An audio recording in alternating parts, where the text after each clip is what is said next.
kulanti wanaagsan daawadayaal waa mar kale iyo barnaamijkeenii falanqaynta wararka warbixinada dunida. daawadayaal kusoo dhawaada Shabeelle Journal. qodobada waaweynna waxaa ka mid ah madaxweynaha Soomaaliland Muuse Biixi Cabdi ayaa u hanjabay dadka reer Laascaanood oo banaanbaxyada ballaaran ka wada halkaas iyadoo 9 casho muddo gaaraysa magaalada Laascaanood wax kala socdaysan jirin. Soomaaliland ayaa ciidan iyo cadaadis baahan ku haysa dadka deegaankaas oo doonaya midnimada iyo wadajirka Soomaaliya. madaxweyne Biixi ayaa sheegay inay shisheeye ay ku dhex jiraan Soomaaliland sida uu hadalka u dhigay, balse sheegay inay ciidankooda ka bixi doonin ilaa ammaanka laga sugo sida uu wacad ku maray. Soomaaliland ayaa u muuqata mid ay dunida iyo warbaahinada waaweyn ee caalamka isha ku hayaan kadib markii dad aad u badan oo waxgalabsan lagu laayay deegaanadaas. dadka ayaa gaaraya 25 ruux sida la sheegayo, dhaawacana uu gaarayo 100 qof oo dadka deegaanada beelaha Dhulbaante iyo Warsangeli ayaa wada abaabulkii ugu dambeeyay ee la isaga saarayo.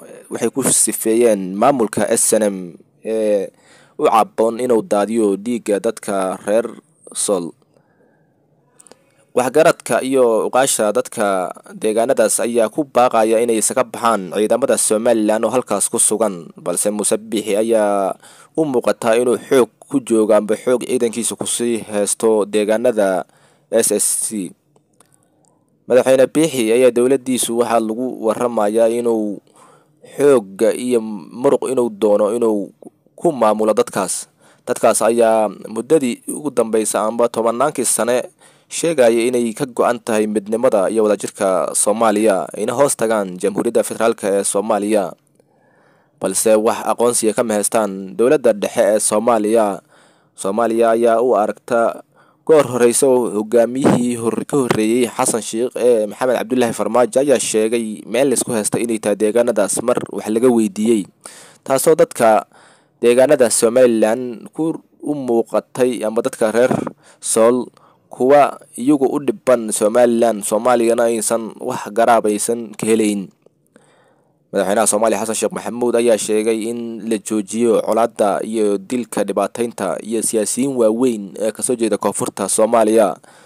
madaxweynaha Puntland Seymour Abdullaahi Deni ayaa ku baaqay in la iska celiyo maamulka SNM ee uu carfayo daadinta dhiigga dadka reer Puntland ee dega sida uu hadalka u dhigay SSC. madaxweyne Deni ayaa sheegay inay maamulkiisu uusan hortaagnayn hataa ay la aqoonsado ay dowladda dhexe ee Soomaaliya aqoonsato maamulada Sool iyo Sanaag, balse waxaa u muuqata inay Soomaaliland inay doonayso caburis iyo xoog. culimada aad u waaweyn ee deegaanada Soomaaliland kasoo jeedo gaar ahaan gobolka SSC ayaa lagu dilay howlgal ay sameeyeen ciidamada Soomaaliland.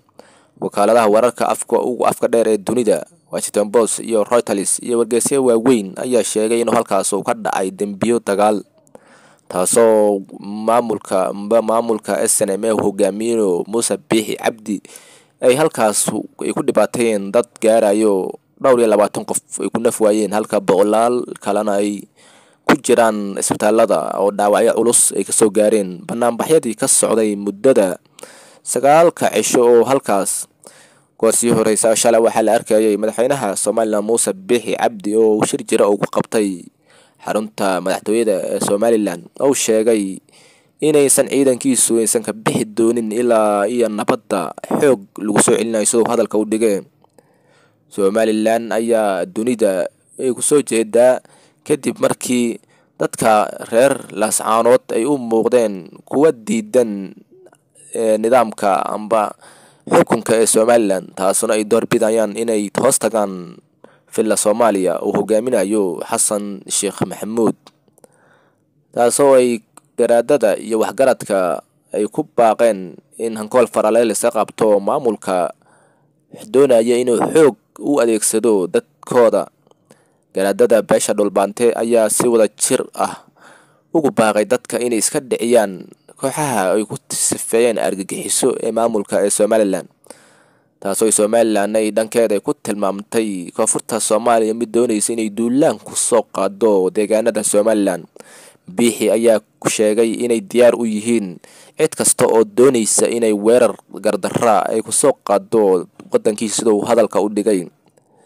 dadka deegaanadaas ayaa ah kuwa u dhiban Somaliland.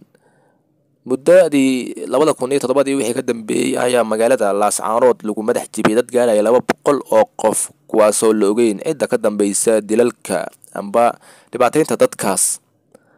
daawadayaal, intaas ayaan kusoo gabagabaynaynaa. amaana Allah.